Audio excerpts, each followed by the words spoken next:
আপনার কান্না দেখতে ভালো লাগছে না, কষ্ট হচ্ছে আমার। আপনার বয়স 85 বছর আর আপনার এভাবে জীবনযাপন করতে হয়। এই বয়সে নাতিপুতিদের সঙ্গে একটু খেলা করা, একটু হাসি ঠাট্টা করা। দর্শক, আপনাদেরকে আমি দেখাই যে দেখেন উনি একা একা একটা ঘরের মধ্যে থাকেন, আর ঘরের অবস্থাটা একটু দেখেন। এই পাশে হচ্ছে বনের যে বেড়া সেইটা, আর এই পাশে হচ্ছে টিনের বেড়া। এই পাশে দেখতে পাচ্ছেন এই যে ইয়েটা সিমেন্টের যে খুঁটি, এটা একেবারে অবস্থা খারাপ, যে কোনো সময় মনে হচ্ছে ভেঙে পড়বে। আমি সেটাই দেখতে পাচ্ছি।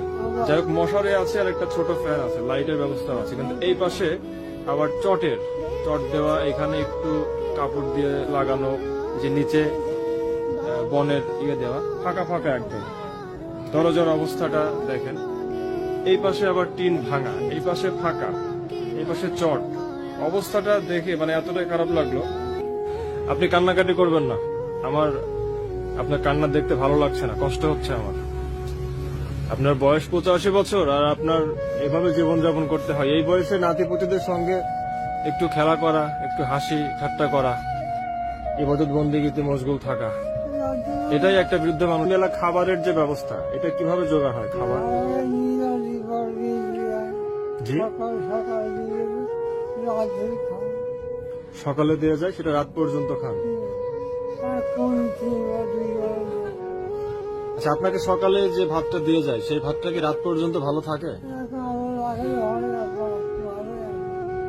এখনো ভালো আছে?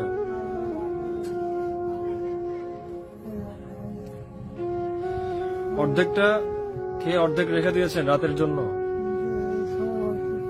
এটা কি দুপুরে খেয়েছিলেন নাকি সকালে? সকাল দুপুর রাত আপনি একটা তরকারি দিয়ে খাচ্ছেন? হ্যাঁ, কামাই করতে পারেন না এই জন্য? চাচা, আপনি এদিকে তাকান, আমার দিকে তাকান, একটু আমার সাথে কথা বলেন। যে আপনার যে সকাল থেকে সকাল দুপুর রাত 3 বেলা, তাই না? 3 বেলায় কি আপনি একটা তরকারি দিয়ে ভাত খান? আচ্ছা, এই খাবারটা কি আপনার শুধু একটা মেয়ে দিচ্ছে নাকি সব মেয়েরাই দেয়? জি, শুধু বড় মেয়ে দেয়, আর কেউ দেয় না? কেন, অন্যান্য মেয়েরা কোথায়? তারা কি দূরে বিয়ে হয়েছে?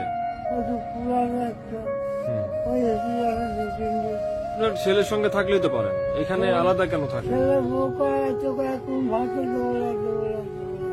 ছেলের বউ কি বলে? আপনাকে ভাত দিবে না। আর ছেলে কি বলে? ছেলে দিতে চায় না?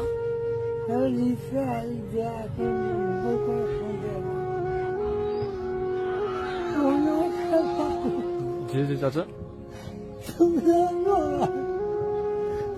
হ্যাঁ আমি তো আপনার ছেলের মতোই। আপনি চাচা, আপনি কাঁদবেন না চাচা, আমি আপনার ছেলের মতোই। হ্যাঁ, আপনি ঠিকই বলেছেন